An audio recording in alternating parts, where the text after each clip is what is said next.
Hi, this is a short video about Latin scansion, in particular looking at hexameter. Now, Latin poetry was written to fit certain rhythmic meters. Hexameter is known as hexameter because there are 6 metrons, 6 feet in each line of poetry. It's a meter that was used in epic poetry. Now, Latin poetry, Latin meter is made up of long and short syllables. And in each foot there would be a mixture of long and short syllables. A spondy was 2 syllables in a line, both of which are, 2 syllables in a foot, both of which are long, and a dactyl was 1 long syllable followed by 2 short syllables. Now these are the only combination allowed in epic poetry. The important thing to remember is that the length of syllable is determined by either a syllable's position in the line, so certain positions on a line will make a syllable either long or short, or by nature, i.e. kind of what letters and grammatical endings make up a syllable. Now, there is an order of things that we need to do when we are scanning a line of hexameter. The first thing that we need to do is we need to check for elisions. Now, some syllables will be elided, i.e. they won't be pronounced. The second thing we need to do is mark the final 2 feet, that the final 2 of the 6 feet have a very distinctive pattern, which is true about 99% of the time. The third thing we need to do is count the remaining syllables. In the first 4 feet, therefore, if we count the remaining syllables, then we can work out how many of those feet are dactyls and how many are spondies. Fourth thing we need to do is then look through the syllables and identify that some will be obviously long and some will be obviously short. We can mark those in, and that will help us work out the remaining syllables and therefore piece together the whole line. There are a few further rules which you might need to apply. These can be accessed in a separate Word document. The last thing we need to do is then use the scansion that we scan either to aid our translation or for perhaps stylistic analysis. Now, here are a couple of lines of Georgic's Book 4, the very start of the current IB higher level set text. So we said that the first thing we need to do is look for elisions. Now, an elision occurs when a word ends in either a vowel or an M, and then the next word begins in either a vowel or an H. Now, if we look at the first line, there aren't any. However, in the second one, we can see that no wa ends in a vowel, and ingressus begins with a vowel as well. So we put a bracket around the A because we don't pronounce it. It would be pronounced under no ingressus. We can also see that hominum ends in an M, and experientia starts with an E. So we don't. So we elide that as well. Now, the next thing we need to do is we said that we mark the final 2 feet. The penultimate, the last syllable will always essentially be a spondy. Okay, so we can mark the A as long. Technically, the last syllable is an anceps. It can be either long or short, but we just mark it. Custom says that we mark it with an X. The penultimate foot is 99% of the time is going to be a dactyl. So 1 long syllable followed by 2 short ones. So we can remember this very distinctive pattern by the phrase strawberry jam jar, shave and a haircut. And so if we look at the second line, it's exactly the same, okay? Keep it like that and N-T-A. Okay, so the next thing we do, we said the third thing is we count the remaining syllables. So if we have a look, we've got quis, de, us, hank, mu, si, quis, no, bis. Okay, so we have 9 syllables. So let's focus on this line entirely now and work through to the end. Okay, so the next thing we do is we identify any obviously long or short syllables. Now, the first syllable of a line must always be long because every single foot starts with a long syllable.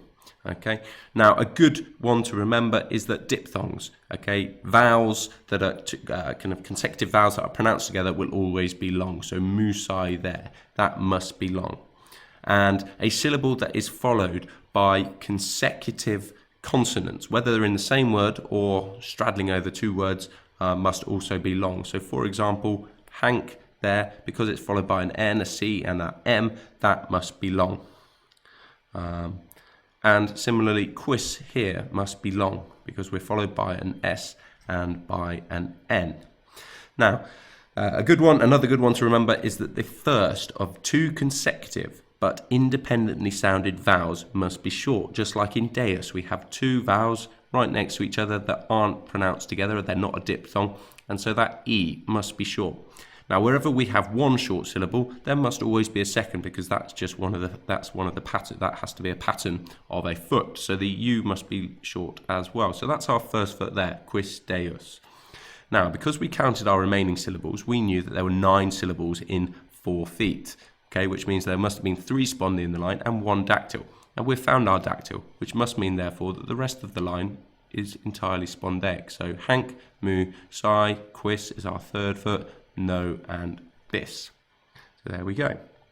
Now, if we go back to our second line, so we've looked for elisions and we've done our final 2 feet, so we count the syllables and we end up with un, de, no, wing, gressus, hom, me, experi, and we end up with 11. So it's the opposite here. We have 3 dactyls and 1 spondi. We go through the same process. We look for long and short syllables. The und has to be long because it's the first one of the line.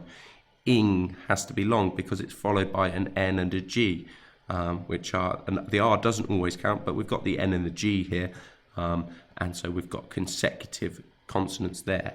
The E here must be long because we've got more, we've got again consecutive consonants, 2 S's together. The E here must be long, again an X and a P. This I has to be short because if we see the I and the E, we've got 2 consecutive but independently sounded vowels. So that I is short, so therefore the E must be short. So there is our hominexperientia. So there is our 4th foot. Okay, so that leaves us with a little bit left. Note the S and the H, okay, that does not count. And H, because it doesn't always work as a consonant, we can't mark that us as long. However, we do know that the ing and the gres, because we have two long syllables next to each other, our one spondi of the line must be somewhere around here. Either it's o wing or it's ingress. So therefore, the homin we can say must be short, okay? And so the us must be long. And so there we can see there is our spondi, and so it must be un, de, no. And actually also that E is likely to be short by by nature, because a final E is very often short, apart from in the 5th declension ablative singular. Now, so there we go. We've gone through, we've checked for elisions, okay? We've marked our final 2 feet, counted the remaining syllables, identified any obviously long or short syllables. We haven't in these lines really had to apply any further rules, although that E, perhaps that might count as one if we had relied solely on that. The next thing we'd then do is we'd use it for translation purposes. Again, we can find out some more of these, how this is going to help us on the relevant Word document that's attached. Or we can think about stylistic analysis. That line that is entirely spondaic is going to be slow, solemn, whereas if it's quick, with lots of dactyls, yeah, it's going to be quick, it's going to be jumpy, it might talk about a flowing river, a running man, something along those lines. Now, here are 2 more lines, okay, so I'm going to put, I recommend that you pause the video in just a second, okay, and then you can see how you've done once you've had a go at scanning these 2 lines on your own. So if you pause the video right now, you can now see that I've marked in the scansion for these 2 lines. A couple of things in particular I think you might have wanted to watch out for. Obviously the elisions in the second line, the que here and the ibi here, that we don't pronounce that E or that I, so we needed to make sure that we elided those. And the other big thing I think was this yam here, that obviously it might look that we elide the AM because it's ending in an M and the next one's beginning in a vowel, but don't forget that I can occasionally work as a consonant in Latin, like a J or a Y, and that's what's going on here. And so actually, because we've got an M followed by a consonant, we can actually say that that A is long. A couple of places as well, things to watch out for, the diphthong there, yur, and also down here in hue. But other than that, again, you don't need to mark in the number of syllables in the first 4 feet. I tend to do it again just to remind myself to check at the end to see whether ever any mistakes have been made. So don't forget, that once you've scanned your line, that again, it might aid you in translation, that it might help you to work out whether a noun that ends in an A is nominative or ablative if it's first declension, something along those lines. And also it might help you to determine the mood of the poem. But thanks for listening. Hopefully this has helped with your scansion of hexameter.